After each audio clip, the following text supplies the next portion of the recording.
Une femme qui veut se venger de tout ce qu'a subi commence à rayer une voiture. Et le propriétaire de la voiture qui était au téléphone commence à remarquer la situation. Il était très indigné, car il ne savait pas que quelqu'un serait capable de faire une telle chose. Et il regarde juste pour voir ce que cette femme ferait. Il n'arrivait pas à croire ce qu'il voyait, alors il a décidé de lui parler, et est sorti de la voiture pour comprendre la situation.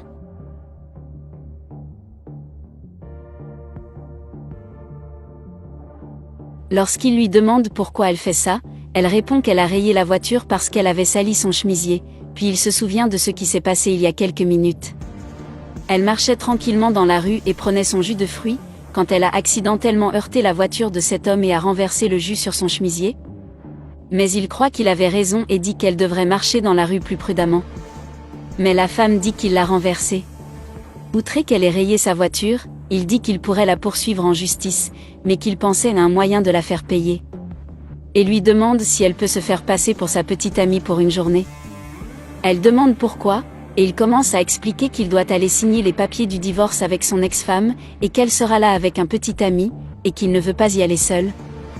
Elle dit que ce n'est pas son problème. Et il lui demande ce qu'elle veut en retour, si elle a besoin d'argent. Alors elle dit qu'elle va le prendre, mais qu'il devra lui acheter un nouveau chemisier. Et il dit qu'il va lui acheter plusieurs nouveaux vêtements. Elle réfléchit, et accepte, puis passe un accord avec lui.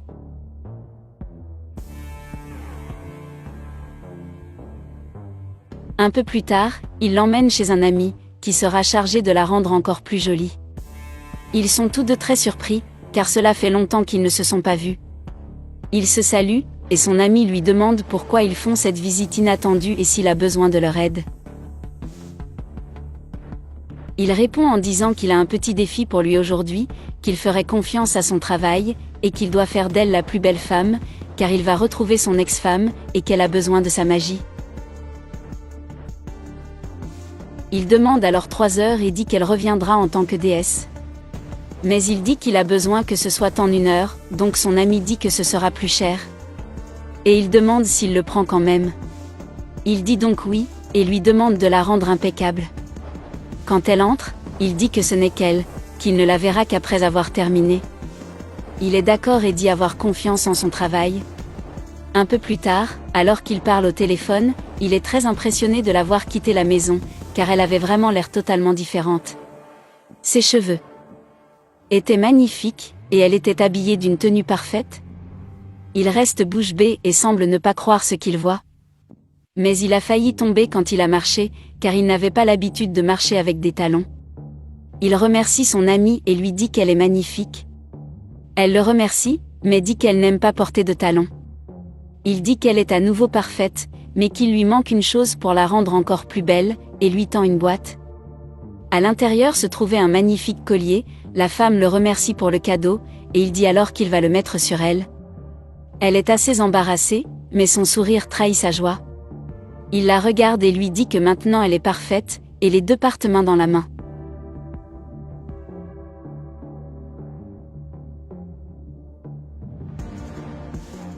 Lorsqu'ils sortent de la voiture, il lui demande d'attendre un peu, car il va attendre l'arrivée de son avocat, puisqu'elle a les documents du divorce.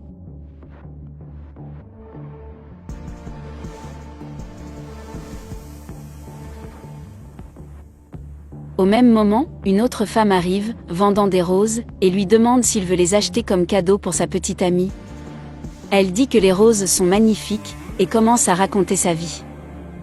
Elle dit que lorsqu'elle était plus jeune, elle vendait aussi des roses, mais elles n'étaient pas aussi belles que celles qu'elle vend maintenant. Elle le remercie. Et l'homme décide d'acheter toutes les roses. La vendeuse est très impressionnée et dit que sa petite amie est très belle. Elle essaie de dire qu'il n'était pas petite amie et petite amie, mais il l'interrompt et dit que oui, elle est sa petite amie, et qu'il a de la chance de l'avoir dans sa vie. Elle le remercie pour le cadeau qu'elle vient de gagner, et il est surpris d'apprendre qu'elle a aussi vendu des roses dans le passé, et lui demande si elle a d'autres surprises à lui raconter, et lui demande quel serait son rêve et ce qu'elle aime faire.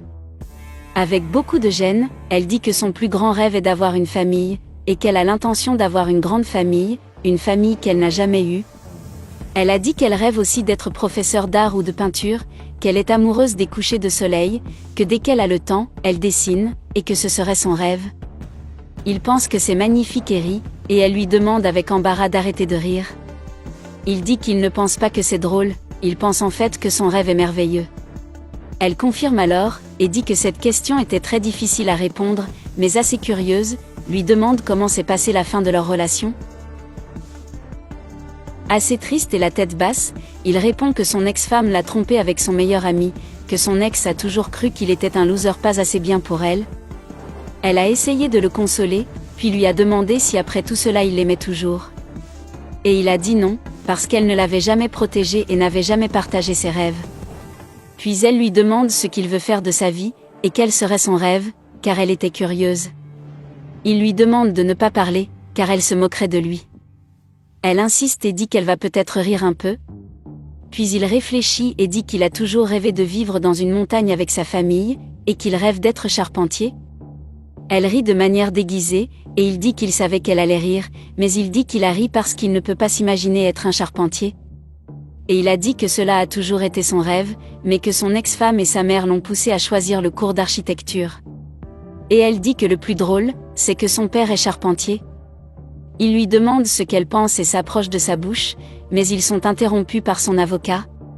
Elle le salue, lui remet les papiers du divorce, lui demande de ne plus l'appeler en dehors de ses heures de travail et part.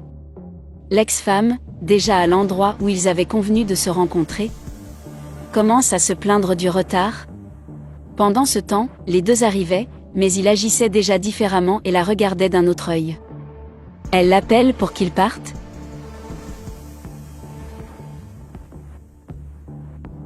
Et de l'autre côté, son ex-femme repère sa supposée nouvelle petite amie.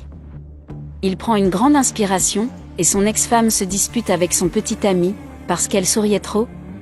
Ils décident donc tous les deux d'y aller. Il lui tend les papiers pour qu'elle commence à les signer.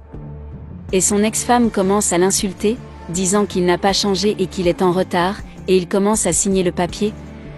Pendant qu'elle signait, il décide de présenter cette femme à tous les deux, mais il est interrompu, et elle dit qu'elle s'appelle Maria et qu'elle est sa petite amie. Ils jouissent, et elle dit qu'il doit y avoir un problème, car avec elle, il arrive toujours à l'heure. Son ex répond qu'il a au moins appris ça d'elle. Et elle l'insulte à nouveau, en disant qu'elle est désolée de le dire, mais que si elle s'attend à quelqu'un de romantique, elle devrait chercher quelqu'un d'autre, parce qu'il ne l'est pas, et qu'il n'en avait rien à faire. Elle lui répond que non, que pour le peu de temps qu'ils ont passé ensemble, il était romantique, parce qu'il avait reçu des roses, et que la semaine prochaine, ils vont à Paris. Le petit ami de son ex commence à dire qu'il aime les roses, et dit qu'il veut visiter Paris, et leur souhaite à tous les deux des félicitations, mais sa femme lui dit de se taire. Elle ajoute que leur rêve est d'avoir une maison dans les montagnes, de se marier et d'avoir une grande famille. Mais son ex est impressionné et lui demande s'il n'est pas trop tôt pour qu'ils se marient, puisqu'ils ne se sont même pas encore rencontrés. Il est stressé, et lui demande d'arrêter de poser ses questions, et dit à sa supposée petite amie qu'elle n'a pas à répondre, mais elle répond en disant que ce n'est pas un problème, et commence à lui dire de belles paroles. Elle dit qu'elle pense que c'est beau quand il est ému quand il la voit heureuse, et comment il est doux quand il la touche, et ce qu'elle aime le plus c'est qu'il fait attention aux petits détails. Il dit que c'était magnifique et sa petite amie lui dit à nouveau de se taire. Essayant de le sortir de cette situation, elle lui demande s'il ne veut pas l'attendre dans la voiture. Mais il répond que non, qu'il appréciait la conversation. Elle est très en colère et lui demande d'aller à la voiture. Il dit qu'il ne comprend pas comment elle le traite comme ça et qu'il veut toujours fonder une famille. Avec toute la politesse et l'affection voulue, il lui demande si elle ne veut pas attendre dans la voiture, car il se résoudrait et partirait, puis elle part et laisse les deux seuls. Elle lui demande s'il est amoureux. Il ne répond pas et lui demande de signer bientôt. Mais elle insiste à nouveau et lui demande s'il est sûr de lui, et commence à dire qu'elle l'a trompé, lui et son petit ami actuel, et lui demande s'il ne veut pas aller avec elle à Paris et avoir des enfants. Mais il l'interrompt et lui dit non, qu'il n'y a plus rien entre eux, et qu'il a été trahi par son meilleur ami. Et qu'elle veut y retourner quand une femme s'intéressera à lui. Il dit avoir besoin d'une femme qui sera une compagne, qui partagera ses rêves et l'écoutera. Elle demande s'il aime une femme comme ça. Puis il signe et répond en disant oui, qu'il est celui qu'il lui faut, et la laisse seule après avoir signé les papiers. Lorsqu'il revient, elle lui demande si c'est fini, et si le voyage à Paris va vraiment avoir lieu. Il dit que Paris peut attendre plus tard, et qu'il veut vivre le présent et apprendre à mieux la connaître.